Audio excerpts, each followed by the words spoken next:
গ্রেপ্তারের দুদিন পর জামিন পেলেন অভিনেত্রী নুসরাত ফারিয়া। পুলিশ প্রতিবেদন জমা দেওয়ার ভিত্তিতে জামিন শুনানির পর আসামি পক্ষের আইনজীবীদের জামিনের আবেদনের প্রেক্ষিতে তাকে জামিন দিয়েছে পিপি ওমর ফারুকী।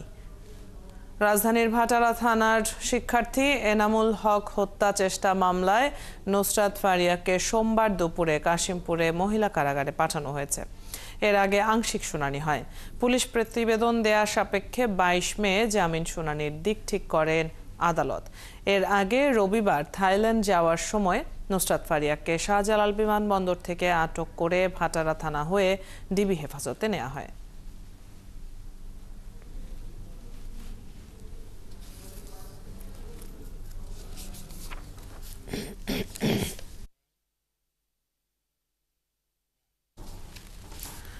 ইশরাক হোসেনকে মেয়র হিসেবে শপথ পড়ানোর দাবিতে টানা ৬ষ্ঠ দিনের মতো নগর ভবনের সামনে অবস্থান নিয়ে বিক্ষোভ করছেন তার সমর্থকরা।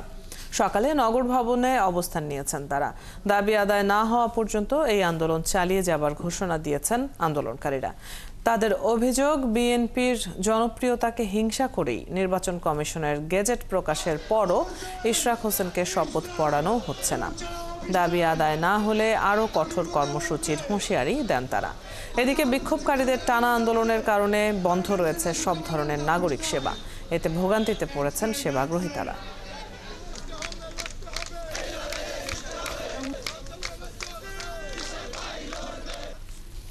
এই বিক্ষোভের আরো খবর জানাতে আমাদের সাথে যোগ দিচ্ছেন সহকর্মী মনির মিল্লাত। মনির, এই মুহূর্তে কি পরিস্থিতি দেখছেন সেখানে? বিক্ষোভকারীরা কি বলছেন? আজকে তাদের কি কি কর্মসূচি রয়েছে?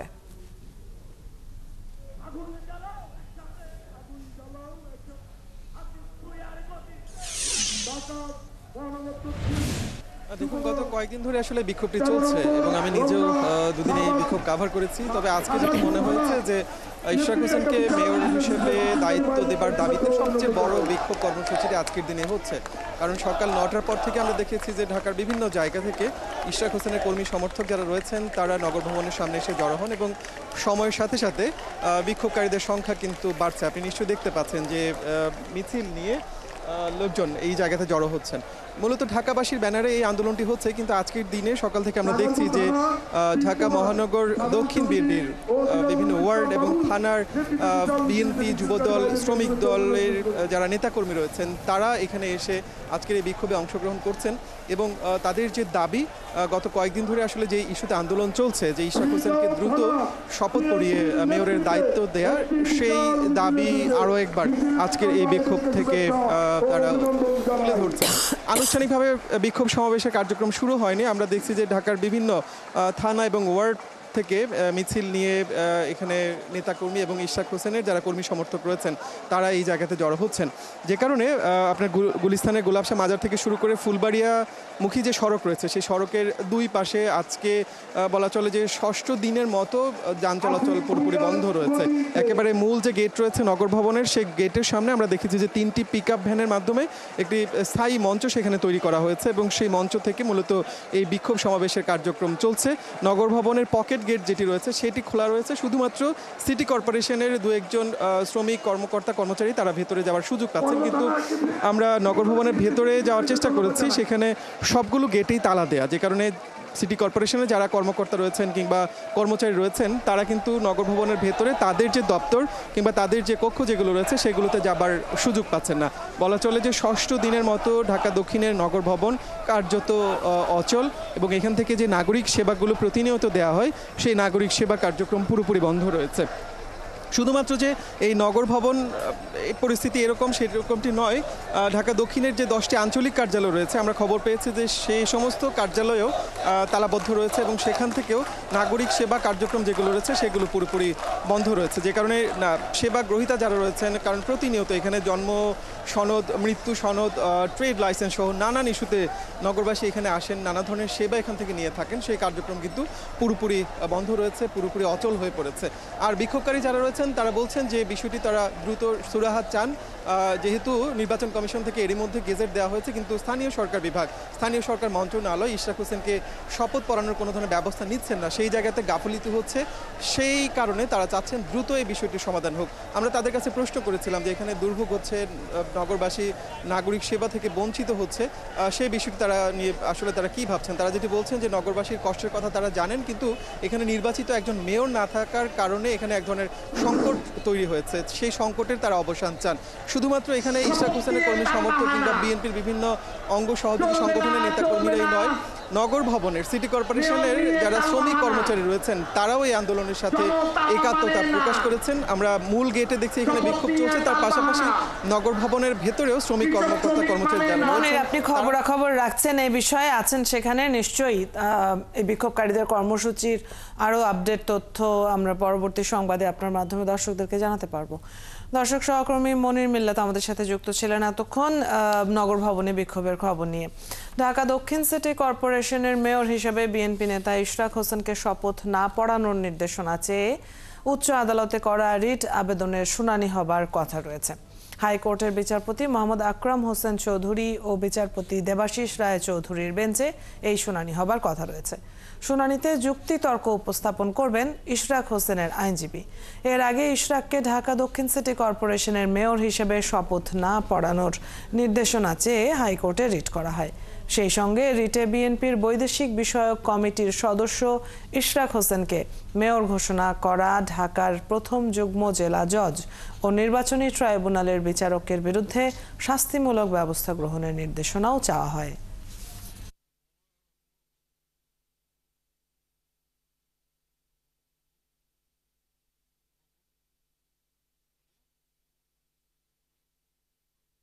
সংবাদ সংযোগের শুরুতেই যেমনটি জানাচ্ছিলাম, অভিনেত্রী নুসরাত ফারিয়ার জামিন প্রসঙ্গে এই বিষয়ে জানবো বিস্তারিত তথ্য। এবারে সিএমএম কোর্ট থেকে আমাদের সাথে যুক্ত হচ্ছেন সহকর্মী ইশতিয়াক ইমন।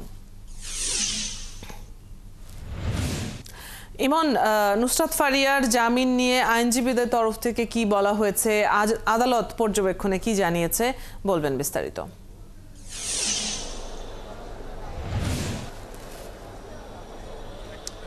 ধন্যবাদ। আসলে গতকাল নুসরাত ফারিয়াকে কারাগারে প্রেরণের পর থেকেই সামাজিক যোগাযোগ মাধ্যম সহ বিভিন্ন মহলে এটি নিয়ে আসলে নানান কথা ওঠে এবং সাংস্কৃতিক উপদেষ্টা থেকে স্বরাষ্ট্র উপদেষ্টা দুইভাবে কথা বলেছেন বিষয়টি নিয়ে, এবং এই বিষয়টি আসলে দেশজুড়ে একটি আলোচনার কেন্দ্রবিন্দু হয়ে ওঠে।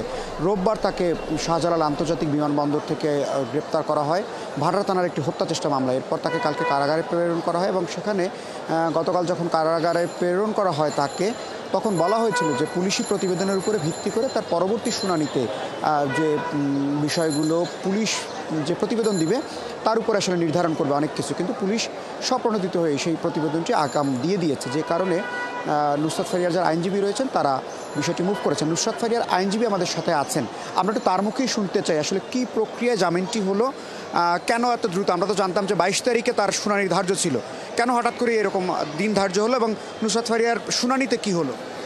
বিজ্ঞ আদালত গতকাল আমরা যখন বেইল পিটিশন মুভ করেছিলাম তখন আমাদেরকে পুলিশকে অর্ডার দিয়েছিল যে একটি প্রতিবেদন দাখিল করতে, যে weather she was in the country or not and all the evidence that we submitted. Police 22 তারিখ পর্যন্ত সময় নেয়নি, অত্যন্ত দ্রুততার সাথে তারা আজকেই এই রিপোর্ট প্রতিবেদন আমাদের বিজ্ঞ সিএমএম আদালতে দাখিল করেছেন এবং তার পরিপ্রেক্ষিতে একটি স্পেশাল পিটিশন আমরা মুভ করি যে for the bail of Nusrat Faria, এবং যেহেতু সত্যতা পাওয়া গেছে যে উনি দেশে ছিলেন না, আমাদের নতুন গ্রাউন্ডে ওনাকে বেল দেওয়া হয়। নুসরাত ফারিয়ার জামিন বা মুক্তিতে কোনো ধরনের বাধা আছে কিনা, যেহেতু জামিন হয়ে গেছে উনি এখন মুক্তি পাবেন কিনা, কতক্ষণে মুক্তি পেতে পারেন? এখন বেসিক্যালি আমাদের যেহেতু আজকে আদালত সন্তুষ্টি হয়ে জামিন প্রদান করেছেন, এখন আদালত বলেছে 5,000 টাকার একটা বেল বন্ড প্রদান করতে, সেটা আমরা অলরেডি প্রদান করেছি এবং আশা করি আজকের মধ্যে নুসরাত ফারিয়াকে মুক্ত করা যাবে।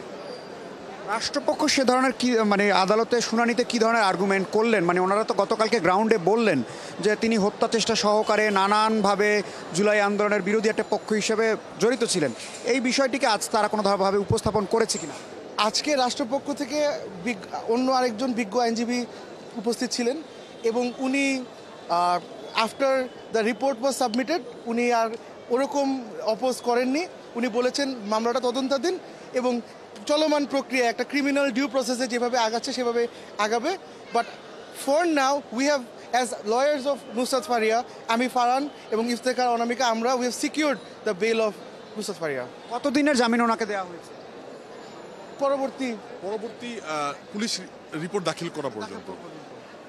আমরা শুনছিলাম যে নুসরাত ফারিয়া যারা আইনজীবী ছিলেন তারা বলছিলেন যে পরবর্তী পুলিশ রিপোর্ট না আসা পর্যন্ত নুসরাত ফারিয়া জামিনে থাকবেন এবং তিনি যেহেতু গাজীপুরের কাশিমপুর কারাগারে রয়েছেন এখন, এখানে কিছু প্রসিডিউর রয়েছে, অর্থাৎ এই জামিনের কপি আসা থেকে শুরু করে এটি জেল হাজতে প্রেরণের পরে তার আসলে জামিনে মুক্তি পেতে কোনো ধরনের বাধা নেই এবং নুসরাত ফারিয়া তো মুক্ত হয়ে যাবেন। পরবর্তীতে এটি আসলে আইনি প্রক্রিয়ার মাধ্যমেই তারা আগাবেন।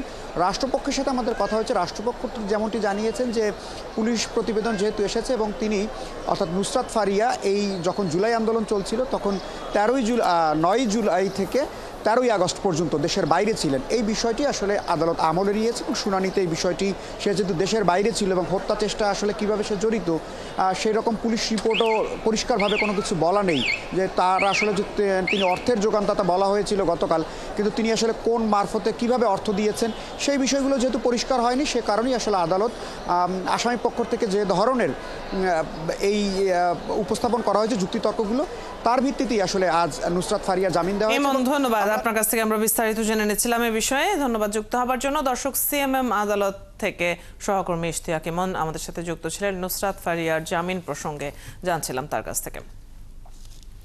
হাক্কানি পাবলিশার্সের মালিককে গ্রেপ্তারের দাবিতে রাজধানীর ধানমন্ডিতে বৈষম্য বিরোধী ছাত্র আন্দোলন পরিচয়ে বিক্ষোভ করেছে একদল তরুণ। সোমবার মধ্যরাতে তারা ধানমন্ডির 4 নম্বর সড়কের 36 নম্বর বাসার সামনে অবস্থান নেয়। এ সময় আওয়ামী লীগ বিরোধী নানা স্লোগান দেয় তারা। তাদের অভিযোগ, হাক্কানি পাবলিশার্সের প্রকাশক গোলাম মোস্তফা স্বৈরাচারের দোসর, তাই তাকে গ্রেপ্তার করতে হবে। এই সময় পুলিশের জরুরি নম্বর 999-এ কল দিয়ে সহায়তা চান গোলাম মোস্তফা। পরে পুলিশ ঘটনাস্থলে যেয়ে পরিস্থিতি নিয়ন্ত্রণে আনে। বাগবিতণ্ডায় জড়ালে 3 জনকে থানায় নিয়ে যায় পুলিশ।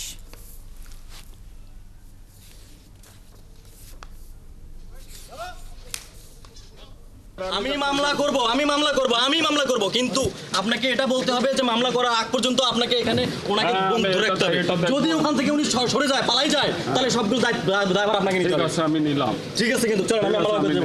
এই স্টুডেন্টরা তোমরা এখানে কেউ এখান থেকে যাবে না, যতক্ষণ না পর্যন্ত ওনাকে গ্রেফতার না করা হয় ততক্ষণ পর্যন্ত আমরা এখান থেকে। ঠিক আছে, আপনি মামলা করে আসেন।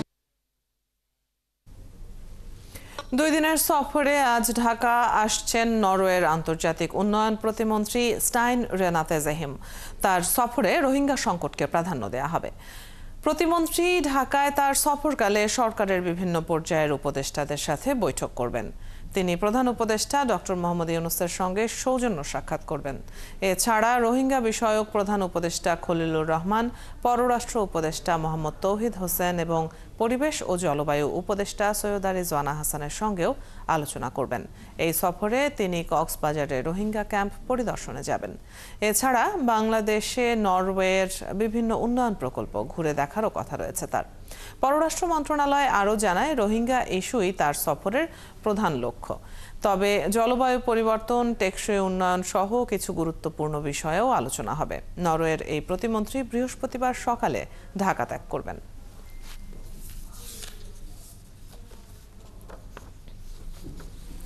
বিশ্বখ্যাত স্যাটেলাইট ভিত্তিক ইন্টারনেট সেবা প্রদানকারী প্রতিষ্ঠান স্টারলিংক আনুষ্ঠানিকভাবে বাংলাদেশে যাত্রা শুরু করেছে। মঙ্গলবার সকালে প্রতিষ্ঠানটির এক্স হ্যান্ডেলে বিষয়টি নিশ্চিত করা হয়েছে। স্টারলিংক অফিসিয়ালি বাংলাদেশে যাত্রা শুরু করল। গতকাল বিকেলে বিষয়টি জানিয়েছে কর্তৃপক্ষ এবং আজ সকালে তাদের এক্স হ্যান্ডেলে বিষয়টি নিশ্চিত করেছে, জানিয়েছেন প্রধান উপদেষ্টার বিশেষ সহকারী ফয়েজ আহমদ তৈয়ব। শুরুতে স্টারলিংক 2টি প্যাকেজ দিয়ে শুরু করছে, স্টারলিংক রেসিডেন্স এবং রেসিডেন্স লাইট। মাসিক খরচ একটি 6,000 টাকা, অপরটি 4,200। তবে সেটআপ যন্ত্রপাতির জন্য 42,000 টাকা এককালীন খরচ হবে। এখানে কোনো স্পিড ও ডাটা লিমিট নেই। ব্যক্তি 300 MBPS পর্যন্ত গতির আনলিমিটেড ডেটা ব্যবহার করতে পারবেন। বাংলাদেশের গ্রাহকরা আজ থেকেই অর্ডার করতে পারবেন। এর মাধ্যমে 90 দিনের মধ্যে যাত্রা শুরুর প্রত্যাশাটি বাস্তবায়িত হলো।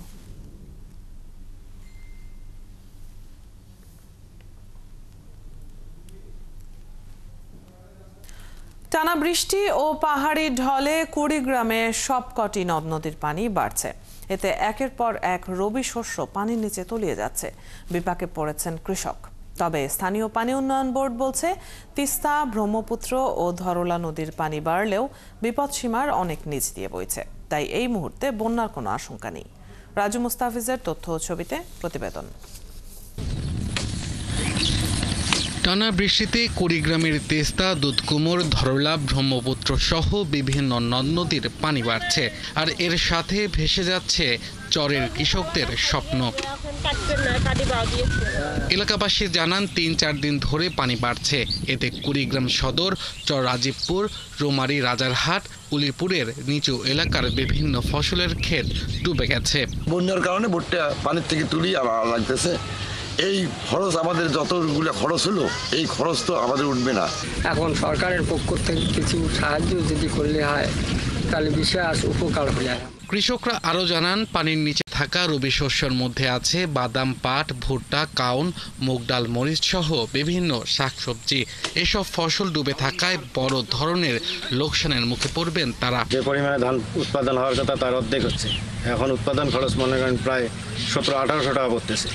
এই অবস্থায় আমাদের তো বাঁচার কোনো পথ নাই কৃষকের। 10-12 দিন গেল হয়, তারপরে পরিপক্ক হলো। এখন তো পানির ভয়ে, বন্যার ভয়ে অপরিপক্ক হয়ে ভুট্টা তুলতে হচ্ছে। এবার জেলায় 1,17,362 হেক্টর জমিতে ধান ও 18,750 হেক্টর জমিতে ভুট্টার আবাদ হয়েছে। কৃষি সম্প্রসারণ অধিদপ্তরের উপপরিচালক জানান, পানিতে অনেক কৃষকের ফসল ক্ষতিগ্রস্ত হয়েছে। তালিকা করে ক্ষতিগ্রস্তদের সহায়তা দেওয়া হবে। বিগত কয়েকদিনের বৃষ্টি এবং উজান থেকে নেমে আসা পানির কারণে কুড়িগ্রাম জেলায় প্রবাহিত তিস্তা, ব্রহ্মপুত্র এবং জিঞ্জিরাম নদীর পানি বৃদ্ধি পায়। ফলে নিম্নাঞ্চলে জলাবদ্ধতার সৃষ্টি হয় এবং এর ফলে আমাদের বোরো ধান, চীনাবাদাম, পাট, সবজি এবং ভুট্টা নিমজ্জিত হয়। আর পানি উন্নয়ন বোর্ড বলছে, তিস্তা, ব্রহ্মপুত্র ও ধরলা নদীর পানি বাড়লেও বিপদ সীমার অনেক নিচ দিয়ে প্রবাহিত হচ্ছে। তবে এই মুহূর্তে বন্যার কোনো আশঙ্কা নেই। আব্দুল আল মামুন, ৭১। আবহাওয়ার পূর্বাভাসে ময়মনসিংহ বিভাগে আকস্মিক বন্যার আগাম সতর্কতা জারি করা হয়েছে। তবে ব্রহ্মপুত্র ও ভারত সীমান্তবর্তী বেশিরভাগ নদ নদীর পানি এখনো কম। দুর্যোগ ব্যবস্থাপনা ও ত্রাণ কর্মকর্তারা বলছেন, আকস্মিক বন্যা মোকাবেলায় সব ধরনের প্রস্তুতি রয়েছে। তবে আকস্মিক বন্যার কথা নাকচ করে দিয়েছে পানি উন্নয়ন বোর্ড। বাবুল হোসেনের তথ্য ও নুরুজ্জামানের ছবিতে প্রতিবেদন। আবহাওয়ার পূর্বাভাস অনুযায়ী হালকা থেকে ঝোড়ো হাওয়া সহ মাঝারি বৃষ্টিপাত শুরু হয়েছে ময়মনসিংহে। নদী তীরের মানুষ বলছেন, বৃষ্টিতে নদীর পানি বাড়ায় বন্যার আশঙ্কা আছে। তবে এ নিয়ে তারা উদ্বিগ্ন নন। সম্ভাবনাই বেশি, কারণ হলো যেভাবে ঝড় তুফান হতেছে, নদীর পানিও দেখা যাচ্ছে একটু হালকা পাতলা বাড়তেছে। যদি বেশি বন্যা হয় তাহলে ক্ষতি হবে। আর যদি এখন তো নদী খালি, নদী কিন্তু এখনো পানি নাই। এখন তো বন্যার মৌসুম, এখন তো মনে করেন যে পানি বাড়বে সবসময়। দুর্যোগ ব্যবস্থাপনা ও ত্রাণ মন্ত্রণালয়ের কর্মকর্তারা বলছেন, উজানে ভারী বর্ষণ হলে সীমান্ত এলাকা হালুয়াঘাট ও ধোবাউড়ায় বাঁধ ভেঙে আকস্মিক বন্যা হতে পারে। তাই পরিস্থিতি মোকাবেলায় সর্বাত্মক প্রস্তুতি নেওয়া হয়েছে। যদি আপস্ট্রিমে যদি ব্যাপক বৃষ্টিপাত হয়, তাহলে যেহেতু ফ্ল্যাশ ফ্লাডের একটা পোর্শন হচ্ছে আমাদের হালুয়াঘাট এবং ধোবাউড়া উপজেলা, এবং সেখানে 2টা নদী আছে আপনারা জানেন, কংস এবং নিতাই নদী। সেই নদীগুলোতে পানি উন্নয়ন বোর্ড ব্যাপকভাবে বাঁধ না থাকাতে এগুলো একটু ভালনারেবল আছে। এদিকে স্থানীয় পানি উন্নয়ন বোর্ডের কর্মকর্তারা জানান, বৃষ্টি হলেও বন্যা হওয়ার কোনো সম্ভাবনা নেই। বাংলাদেশ পানি উন্নয়ন বোর্ডের বন্যা পূর্বাভাস ও সচেতন কেন্দ্র থেকে আমরা যে তথ্যটা পেয়েছি, সেই তথ্য অনুযায়ী আগামী 3 দিন বৃষ্টি হওয়ার সম্ভাবনা রয়েছে। তবে এই বৃষ্টিতে বর্তমানে যে নদীর প্রবাহমাত্রা রয়েছে, সেই প্রবাহমাত্রা ডেঞ্জার লেভেল বা বিপদসীমা অতিক্রম করার কোনো সম্ভাবনা নেই। সেদিক থেকে আমরা ধরে নিতে পারি, বা তাদের কাছ থেকে যে মেসেজটা আমাদের কাছে আসছে, যে এই সামনে 3 দিনের মধ্যে আকস্মিক বন্যা হওয়ার কোনো চান্স নেই। এর আগে দুর্যোগ ব্যবস্থাপনা ও ত্রাণ মন্ত্রণালয় থেকে আবহাওয়ার পূর্বাভাসে সতর্ক বার্তায় বলা হয়, আগামী 2-3 দিন বৃষ্টির কারণে ময়মনসিংহ বিভাগে আকস্মিক বন্যা হতে পারে। তবে এ নিয়ে ময়মনসিংহে পানি উন্নয়ন বোর্ডের কর্মকর্তারা বন্যার এই সতর্কবার্তা নিয়ে প্রশ্ন তুলেছেন।